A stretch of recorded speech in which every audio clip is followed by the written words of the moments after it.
សាច់រឿងដែលបានចាប់ផ្ដើមនៅក្នុងភាគនេះសៀវយិនគាត់គឺកំពុងតែធ្វើការវឹកហាត់គាត់បាននិយាយថាដើម្បីអាចយកឈ្នះឬមួយក៏ចាត់ការទៅលើត្រកូលបិសាចយូរ៉ាស៊ូគីបាននោះបច្ចេកទេសរបស់បិសាចបរិសុទ្ធទាំង3នឹងគាត់គឺត្រូវតែធ្វើការវឹកហាត់វាឲ្យបានស្ទាត់ជំនាញចូលទៅក្នុងរាងកាយរបស់គាត់ប្រសិនបើគាត់គឺអាចបញ្ចេញវានៅក្នុងពេលដំណើរគ្នាបាននោះវាប្រកាសជាមានអំណាចខ្លាំងក្លាជាងអ្វីដែលត្រកូលពោធិ៍ថ្លាន់ដីជម្រៅ9ជាន់បានរៀនអំពីបន្ទះថ្មទៅទៀតដូច្នោះហើយនៅពេលនេះសៀវយិនគាត់គឺនៅតែបន្តធ្វើការវឹកហាត់ស្របពេលដែលគាត់ក៏បាននិយាយថាឈាមរបស់បិសាចបរិសុទ្ធនៃទីខិតដៅពណ៌លឿងឬមួយក៏ហងឈ័រនឹងវាគឺពិតជាគួរឲ្យខ្លាចខ្លាំងមែនទែនដូច្នោះហើយគាត់គឺត្រូវតែធ្វើការចម្រាញ់វាឲ្យបាននៅពេលនេះសៀវយិនគាត់ក៏បានប្រើប្រាស់នៅធម្មពលនៃអណ្ដាតភ្លើងជាមួយនឹងរលកធម្មពលដែលបានសាយភាយទាំងតែគាត់ជាច្រើនវាក៏បានលេចចេញនៅជុំវិញតំបន់របស់សៀវយិនស្របពេលដែលសៀវយិនគាត់ក៏នៅតែបន្តប្រើប្រាស់កម្លាំងធម្មពលរបស់គាត់ដើម្បីធ្វើការគ្រប់គ្រងទៅលើខ្លឹមសារឈាមមួយនេះជាមួយនឹងធម្មពលនៃអណ្ដាតភ្លើងរបស់គាត់បន្ទាប់ពីចំណាយកម្លាំងបន្តិចហើយនៅទីបំផុតនោះសៀវយិនគាត់ក៏បានលេបយកនៅដំណាក់ឈាមនេះចូលទៅក្នុងរាងកាយរបស់គាត់បណ្ដាលឲ្យធម្មពលដ៏ខ្លាំងក្លាវាក៏ស្រាប់តែបានផ្ទុះចេញអំពីរាងកាយរបស់គាត់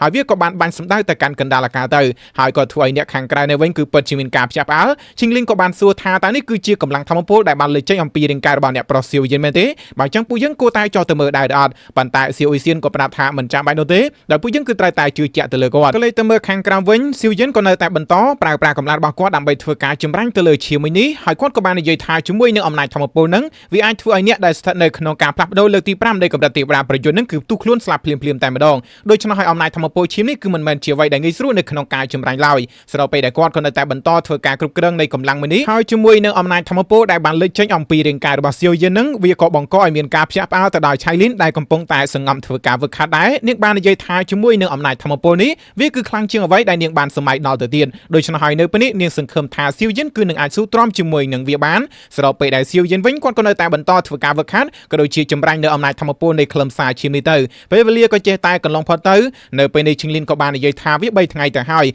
យអំណាចធម្មពលដ៏ហិង្សាដ៏សន្ធោសន្ធៅនេះវាក៏បានស្ងប់ស្ងាត់ទៅវិញបន្តិចម្ដងដូច្នោះហើយនៅពេលនេះសៀវយិនគួរតែបញ្ចប់នៃការវឹកហាត់ហើយចំណែកសៀវសៀននាងក៏បានងក់ក្បាលប៉ុន្តែស្របគ្នាក៏ស្រាប់តែចំណូលធម្មពលដ៏ខ្លាំងក្លាមួយវាគឺបានលេចឡើងមកបន្តដែលធ្វើអ្នកទាំងពីរគឺមិនអាចនៅស្ងៀមបាននោះទេដូច្នោះហើយពួកគេទាំងពីរនាក់ហ្នឹងក៏សម្រេចចិត្តចូលទៅខាងក្រោមដើម្បីពិនិត្យមើលបន្តិចទៅក៏លេចទៅមើលខាងនោះវិញកូនសិននៅក្នុងត្រកូលពោធិ៍ថ្លាន់ហ្នឹងពួកគេក៏មានការងឿងឆ្ងល់ជាមួយនឹងការប្រែប្រួលនៃកម្លាំងធម្មពលដ៏ខ្លាំងក្លាដែរហើយពួកគេក៏គិតថានោះគួរតែជាសៀវយិនហើយយ៉ាងមីងក៏និយាយថាមើលទៅសៀវយិនគឺរៀបនឹងចាក់ចេញអំពីការវឹកហាត់ហើយព្រឹទ្ធាចារ្យក៏សួរថាជាមួយនឹងអំណាចធម្មពលដ៏ខ្លាំងក្លាបែបនេះតើសៀវយិនគឺអាចឈានទៅដល់បរិសុទ្ធកាយពេកដែរឬអត់ចំណែកយ៉ាងមីងក៏ប្រាប់ថាបើទោះបីជាខ្លឹមសារឈាមរបស់បិសាចបរិសុទ្ធហងឈ័នគឺខ្លាំងក៏ដោយប៉ុន្តែការដាក់បោះជំហានទៅមុខនៃកម្រិតបរិសុទ្ធនឹងវាគឺពិតជាពិបាកខ្លាំងមែនទែនរួចហើយពួកគេក៏ធ្វើដំណើរទៅទីនោះដើម្បីយកព័ត៌មានដែលពួកគាត់ទទួលបានអំពីត្រកូលបិសាចយូរ៉ាស៊ូគីប្រាប់ទៅកាន់សៀវយិនហើយបន្ទាប់ពីធ្វើដំណើរទៅមុខមិនបានប៉ុន្មាននៅទីបំផុតក៏បានមកដល់ទីតាំងបន្ទាប់ពីឃើញផ្ទាំងតកដ៏ធំសម្បើមនេះហើយពួកគេក៏ដឹងថាសៀវយិននៅពេលបច្ចុប្បន្នគឺឈានមកដល់ដំណាក់កាលចុងក្រោយនៃកម្រិតបរិសុទ្ធកាយមួយរួចទៅហើយស្របពេលដែលយ៉ាងមីងក៏បាននិយាយទៅកាន់សៀវសៀនជាមួយនឹងឈីលីនបន្តិចសួរហើយថាតើពួកគេទាំងពីរនឹងគឺបានរងចាំយូរហើយមែនទេសៀវសៀនក៏ប្រាប់ថានៅពេលនេះសៀវយិនគឺកំពុងតែស្ថិតនៅក្នុងដំណាក់កាលនៃការវឹកហាត់ហើយគាត់គឺនៅខ្វះត្រឹមតែមួយជំហានទៀតតែប៉ុណ្ណោះដើម្បីបញ្ចប់នៃការវឹកហាត់យើងក៏លើកទៅមើលសៀវយិននៅវិញគាត់ក៏នៅតែបន្តធ្វើការវឹកហាត់ក៏ដូចជាចម្រាញ់នៅកម្លាំងធម្មពលនៃខ្លឹមសារឈាមទាំងអស់នេះហើយរលកធម្មពលវាក៏នៅតែបន្តលេចចេញអំពីរាងកាយរបស់គាត់ម្ដងហើយម្ដងទៀតហើយវាក៏បានធ្វើឲ្យផ្ទាំងតកដ៏ធំសម្បើមដែលនៅហុំព័ទ្ធជុំវិញរាងកាយរបស់គាត់ក៏បានបញ្ចេញសញ្ញានៃការប្រេះស្រាំបន្តិចក្រោយមកសៀវយិនគាត់ក៏បានដកដង្ហើមស្រាលហើយគាត់ក៏បានបើកភ្នែកឡើងនោះកម្លាំងធម្មពលវាក៏បានលេចចេញអំពីរាងកាយរបស់គាត់ម្ដងទៀតហើយលើកនេះវាក៏បានធ្វើផ្ទាំងតកនឹងគឺថាត្រូវបំបីចោលខ្ទេចតែម្ដងក៏លេចទៅមើលរាងកាយរបស់គាត់វិញគឺពោពេញទៅដោយអំណាចធម្មពលដ៏សន្ធោសន្ធៅក៏ដូចជាខ្លាំងក្លាដែលកំពុងតែលេចចេញជុំវិញរាងកាយរបស់គាត់ហើយមិនយូរកម្លាំងធម្មពលទាំងអស់នេះវាក៏បានធ្វើការប្រមូលផ្ដុំចាក់បញ្ចូលទៅកាន់រាងកាយរបស់គាត់ស្របពេលដែលសៀវយិនគាត់ក៏បានគវាខ្លួនបង្ហាញអំពីអំណាចធម្មពលរបស់គាត់បន្តិចទៅកម្លាំងធម្មពលវាក៏ស្រាប់តែបានផ្ទុះឡើងខណៈដែលសៀវយិនគាត់គឺនៅតែបន្តសម្លឹងមើលទៅកាន់ចំនួនធម្មពលទាំងអស់នេះដែលកំពុងតែសាយភាយជុំវិញរាងកាយរបស់គាត់ហើយបន្ទាប់មកគាត់ក៏បានគវាដៃជាមួយនឹងកម្លាំងធម្មពលបង្ហាញអំពីអំណាចបន្តិចទៀតទៅបណ្ដាលឲ្យធម្មពលនឹងវាក៏បានផ្ទុះឡើងម្ដងទៀតមុនពេលដែលសៀវយិនគាត់ក៏បានចូលទៅរកអ្នកគ្រប់គ្នាឈីលីនក៏បានធ្វើការអបអរសាទរទៅកាន់សៀវយិនសៀវអ៊ុយសៀនក៏ដូចគ្នាផងដែរចំណែកគាត់ក៏បានអរគុណទៅកាន់អ្នកទាំងពីរដែលបានការពារគាត់ក្នុងកំឡុងពេលដែលគាត់បានធ្វើការវឹកហាត់យ៉ាងមីងក៏នៅតែសរសើរសៀវយិនថាគាត់គឺពិតជាអស្ចារ្យព្រោះថាសៀវយិនគឺនៅក្មេងសោះប៉ុន្តែជាមកដល់ដំណាក់កាលចុងក្រោយនៃកម្រិតបរិសុទ្ធប្រយុទ្ធកាយមួយទៅហើយចំណែកសៀវយិនក៏ប្រាប់ថាទាំងអស់នេះក៏ដោយសារតែបានខ្លឹមសារឈាមបិសាចហងឈ័នក៏ដូចជាទឹកដីដ៏ល្អកន្លែងនេះផងដែរដូច្នោះហើយគាត់គឺពិតជាអរគុណយ៉ាងមីងខ្លាំងមែនទែនយ៉ាងមីងក៏ប្រាប់ថាមិនចាំបាច់គួរសមនោះទេហើយគាត់ក៏បានសួររកឆៃលីនសៀវយិនក៏បានកលេចមើលទៅកាន់បឹងនាទាខិតដៅពណ៌លឿងបន្តិចហើយក៏បាននិយាយថាចំពោះការវឹកហាត់របស់នាងលើកនេះវាប្រហែលជាចំណាយពេលយូរខ្លាំងមែនទែនហើយក៏សួរទៅកាន់យ៉ាងមីងថាគាត់គឺមានព័ត៌មានអំពីត្រកូលបិសាចយូរ៉ាសំបុក ដែរឬអត់យ៉ាងមីងក៏ប្រាប់ថាគាត់ធ្វើដំណើរមកទីនេះដោយសារតែចង់ប្រាប់រឿងនេះទៅកាន់ស៊ីវយិនដែរគាត់ប្រាប់ថាតកូបិសាចមីរ៉ាស៊ូគីគឺបានធ្វើដំណើរទៅកាន់កោនៀកខាងកើតរួចទៅហើយស៊ីវយិនក៏តបទៅវិញថាហេតុអ្វីបានជាលឿនម្ល៉េះតែពួកគេនឹងគឺមានកម្លាំងយ៉ាងម៉េចដែរយ៉ាងមីងក៏ប្រាប់ថាកម្លាំងគឺមានមិនច្រើននោះទេហើយពួកគេភាគច្រើនគឺនៅកម្រិតទេវតាប្រយុទ្ធប៉ុន្តែអ្វីដែលគួរឲ្យកត់សម្គាល់នោះគឺជាព្រឹត្តិការណ៍ទាំង3ដែលជាអ្នកដឹកនាំក្រុមដោយសារតែកម្លាំងរបស់ពួកគេគឺសុទ្ធតែនៅកម្រិតបោះសតប្រយុទ្ធយ៉ាងមីងក៏បានបន្តទៀតថាចំពោះពួកគេទាំង3នាក់ហ្នឹងគឺត្រូវបានគេស្គាល់ថាមយូរ៉ាបិសាចមេឃហើយកម្លាំងរបស់ពួកគេគឺអាចប្រៀបធៀបជាមួយនឹងបោះសតប្រយុទ្ធផ្កាយ3បានដូច្នេះហើយប្រសិនបើពួកគេលូកដៃចូលទៅក្នុងរឿងនៃត្រកូលនាគនោះគាត់ខ្លាចថាកងនេះខាងកើតប្រកាសជាយ៉ាប់ហើយចំណែកស៊ីវយិនគាត់ក៏ចាប់ផ្ដើមគិតបន្តិចមុនពេលដែលគាត់ក៏សួរទៅកាន់យ៉ាងមីងថាតើយ៉ាងមីងនឹងគឺស្ម័គ្រចិត្តរួមកម្លាំងគ្នាជាមួយនឹងគាត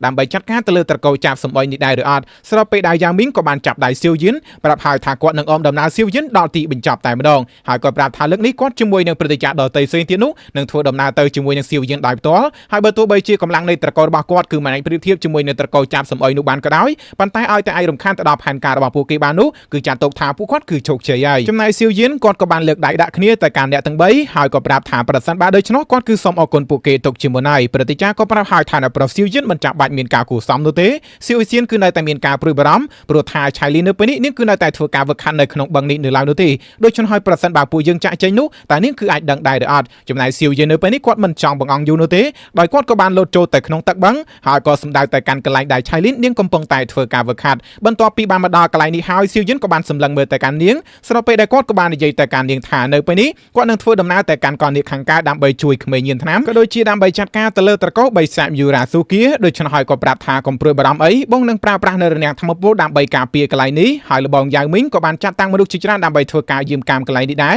ដូច្នេះហើយអូនគឺអាចទុកចិត្តបានប៉ុន្តែបងក៏យល់ផងដែរអូនគឺជាមហាក្សត្រីនៃត្រកូលមនុស្សពស់ដ៏អស្ចារ្យបំផុតដូច្នេះហើយបើទោះបីជាមានឱកាសត្រឹមតែបន្តិចប៉ុណ្ណោះដើម្បីឲ្យខ្លួនឯងគឺកាន់តែខ្លាំងក្លាជាងមុននោះអូនប្រកាសជាចាប់យកវាប៉ុន្តែបឹងនីតិខរដៅពណ៌លឿងនេះគឺពោពេញទៅដោយគ្រោះថ្នាក់ដូច្នេះហើយប្រសិនបើអូនជួបនៅការលំបាកណាមួយដែលមិនអាចយកឈ្នះបាននោះគឺត្រូវតែចងចាំកុំរឹងរូសឲ្យសោះត្រូវតែការពារខ្លួនជាមុនសិនហើយនៅពេលដែលគាត់ចាក់ចេញក៏បាននិយាយបន្តទៀតថារឹងចាំបងត្រឡប់មកវិញហើយនៅពេលនេះស៊ីវយិនគាត់ក៏បានធ្វើដំណើរចាក់ចេញឡើងទៅខាងលើវិញទៅប៉ុន្តែក៏នៅតែឆ្លៀតសម្លឹងមើលនាងជាលើកចុងក្រោយផងដែរស្របពេលដែលឆៃលីនក៏បានសម្លឹងមើលទៅកាន់ស៊ីវយិននៅពេលដែលគាត់កំពុងតែចាក់ចេញឡើងទៅខាងលើហើយនាងក៏បាននិយាយថាអារម្មណ៍មួយនេះគឺមិនដឹងជាចាប់ផ្ដើមតាំងពីពេលណាមកនោះទេនៅពេលដែលស៊ីវយិនគឺមានការព្រួយបារម្ភមកកាន់នាងដល់ថ្នាក់នេះប៉ុន្តែនាងក៏សង្ឃឹមផងដែរនៅពេលដែលនាងគឺចាក់ចេញអំពីការវឹកហាត់នោះស៊ីវយិនគឺអាចឈរនៅចំពោះមុខនាងការពារនាងក៏ដូចជាអ្នកគ្រប់គ្នាបានយ៉ាងល្អហើយនៅពេលដែលនាងគឺរៀបនឹងផ្លាទីនោះក៏ស្រាប់តែបានឃើញអំពីធម្មពលពលឺដ៏ចែងចាំងមួយគឺបានលេចចេញអំពីបាតបឹងដូច្នេះហើយនាងគឺពិតជាមានការចាប់អារម្មណ៍ជាមួយនឹងធម្មពលពលឺនេះ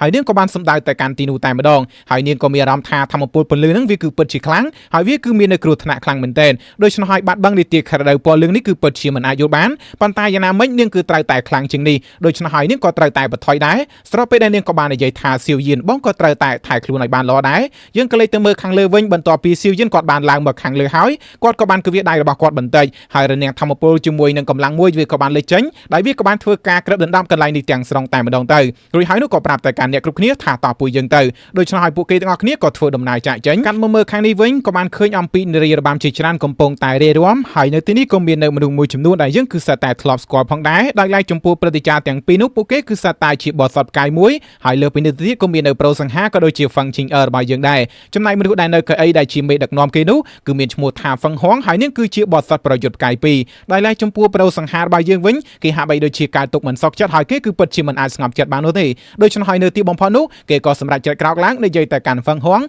គេក៏បានសួរថាតើបេសកកម្មនៃការធ្វើដំណើរនេះគឺដើម្បីទាញយកនៅផ្លែឈើនាគមយូរ៉ាត្រឡប់មកវិញក៏ដូចជាដើម្បីជួយកោះនាគខាងជើងយកឈ្នះទៅលើកោះនាគខាងកើតមែនទេដូច្នោះហើយហេតុអ្វីបានជារយៈពេល3ថ្ងៃមុននេះពួកគេគឺមិនប្រឹងធ្វើដំណើរទៅមកដោយសារតែទុកវិញ្ញាណរបស់ពួកគេនឹងគឺនៅតែទីតាំងដដែលស្របពេលដែលហ្វឹងហួងក៏បានគវាដៃរបស់នាងបន្តិចហើយអ្នកបម្រើទាំងអស់ហ្នឹងក៏នាំគ្នាធ្វើដំណើរចាក់ចេញអំពីទីនេះទៅបន្ទាប់មកនាងក៏បាននិយាយទៅកាន់អ្នកគ្រប់គ្នាថាមិនចាំបាច់បញ្ញាក៏ដូចជាតក់កុហលពេកនោះទេព្រោះថាយ៉ាងណាមិញទុកឲ្យពួកគេទាំងអស់គ្នានោះគឺថាតស៊ូជាមួយនឹងគ្នាជាមុនសិនទៅបន្ទាប់ពីពួកគេតស៊ូរហូតដល់ស្លាប់ហើយនាងនឹងអាចទទួលបាននូវអត្ថប្រយោជន៍យ៉ាងងាយស្រួលតែម្ដងដូច្នោះហើយនៅទីបញ្ចប់នោះត្រកូលនាគបុរាណនឹងក្លាយទៅជាទទេស្អាតហើយនឹងត្រូវបានត្រកូលបិសាចមីរ៉ាស៊ូគីរបស់នាងកំចាត់ពួកគេចោលឬដូច្នោះហើយម្នាក់ក៏បានបញ្ចេញស្នាមញញឹមសម្លឹងមើលមុខគ្នានិងក៏បានសរសើរនាងថានាងគឺពិតជាឆ្លាតស្របពេលដែលនាងក៏នៅតែបន្តថាឋានៈនៃត្រកូលស្ដេចវេទមន្តបុរាណវាគឺមានរយៈពេលយូរយារណាស់មកហើយដូច្នោះហើយនៅពេលនេះក៏ដល់ពេលដែលត្រូវតែរៀបចំឡើងវិញដែរស្របពេលដែលពួកគេក៏នៅតែបន្តសរសើរនាងថានាងគឺពិតជាមានផែនការដ៏ឆ្លាតវៀងវៃខ្លាំងពូកែមែនហើយជាមួយគ្នានោះកូនសិស្សទាំងអស់ហ្នឹងក៏បានធ្វើការសាទរឡើង ឡើងទៅប៉ុន្តែស្របគ្នាក៏ស្រាប់តែរាងកាយគិញកង់កញ្ចក់ដ៏ធំសម្បើមអមជាមួយនឹងធម្មពលមួយវាក៏ស្រាប់តែបានលេចឡើងមកកូនសិស្សទាំងអស់នោះក៏សួរថាតើមានរឿងអ្វីកើតឡើងទៅចំណែកឯសៀវយិនក៏ប្រើប្រាស់កម្លាំងជាមួយនឹងកណ្ដាប់ដៃវាទៅលើទុកនេះបណ្ដាឲ្យទុកវិញ្ញាណនឹងក៏ត្រូវបានបំផ្លាញចោល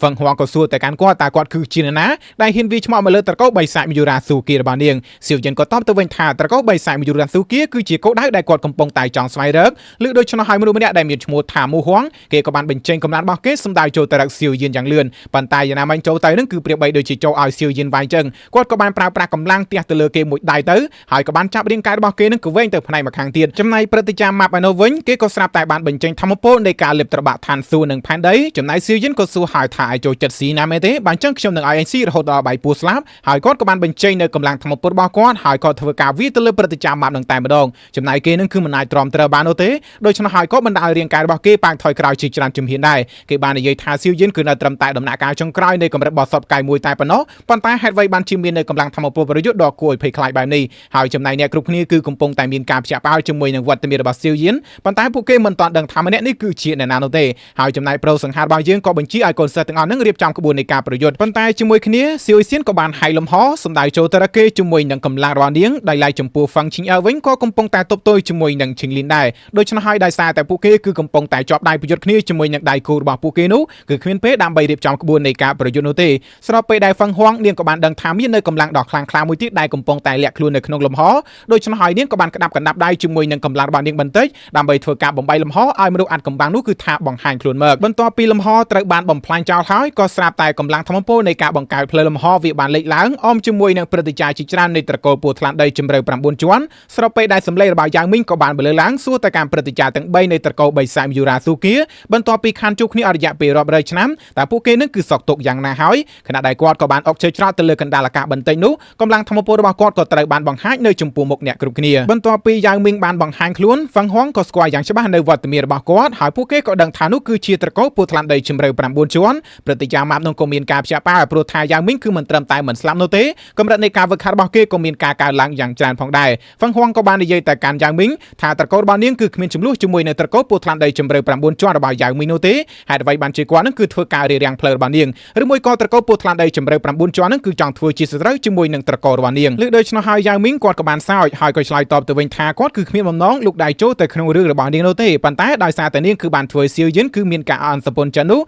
ដូច្នោះហើយចាប់តាំងពីនាងគឺជាសត្រូវរបស់សៀវយិនក៏ជាសត្រូវរបស់នាងផងដែរបន្ទាប់ពីលើដូច្នោះហើយហ្វាំងឈីងអើក៏ដូចជាប្រូសង្ហារបស់យើងក៏ដឹងថានេះគឺជាសៀវយិនហើយពួកគេគឺស្ទើរតែសតិអារម្មណ៍ទៅហើយដោយសារតែមិនអាចទទួលយកបាននោះទេហើយយ៉ាងណាមិញពួកគេក៏គិតថាមូលហេតុដែលសៀវយិនគឺមានការរីកចម្រើនយ៉ាងឆាប់រហ័សបែបនេះក៏ដោយសារតែបេះដូងព្រះពោធិសត្វនឹងឯងចំណែកសៀវយិនក៏បានឌឺទៅកាន់ពួកគេទាំងពីរនាក់ដែរដោយសារតែគាត់គឺខានជួបពួកគេយូរមកហើយប៉ុន្តែកម្រិតធម្មពលរបស់ពួកគេវិញគឺថាគ្មានការរីកចម្រើនអីនោះទេគឺនៅតែកន្លែងដដែលហ្វាំងឈីងអើក៏នៅតែស្រែកប្រាប់ថាកុំកេងក្អាងពេកថ្ងៃនេះនាងនឹងឲ្យសៀវយិនលះបង់នៅអ្វីគ្រប់យ៉ាងត្រឡប់មកវិញចំណែកហ្វាំងហួងក៏ដឹងហើយថានេះគឺជាសៀវយិនដែលបានលួចយកនៅបេះដូងព្រះពោធិសត្វនោះទៅហើយនាងនឹងមិនទាន់បានទៅរកសៀវយិនផងប៉ុន្តែសៀវយិនបែរជាមករកនាងដល់កន្លែងទៅវិញចំណែកសៀវយិនក៏បាននិយាយថាមើលទៅគេឈ្មោះរបស់គាត់នៅក្នុងត្រកូលបិសាចមយូរ៉ាស៊ូគីនោះគឺពិតជាល្បីល្បាញខ្លាំងមែនទែនហើយកុំគិតថាការខុបខិតជាមួយនឹងកននេះខាង3ប្រឆាំងទៅលើកននេះខាងការនោះពួកគេគឺមាននៅលទ្ធផលល្អឯសោះប៉ុន្តែប្រសិនបើពួកគេព្រមបកក្រោយនៅពេលនេះបញ្ហាដែលបានកើតឡើងនៅក្នុងថ្ងៃហ្នឹងគាត់គឺអាចបំភ្លេចចោលបានព្រោះថាគាត់ក៏មិនចង់មានបញ្ហាជាមួយនឹងពួកគេដែរឬដូច្នោះហើយហ្វាំងហួងក៏បាននិយាយថាដូច្នោះសៀវយិនមកទីនេះដោយសារតែកននេះខាងកើតមែនទេនាងប្រាប់ហើយថាកននេះទាំង3គឺបានធ្វើការឡំពាត់ទៅលើកននេះខាងកើតរួចទៅហើយដូច្នោះហើយថ្ងៃនេះបើទោះបីជានាងគឺបកក្រោយក៏ដោយ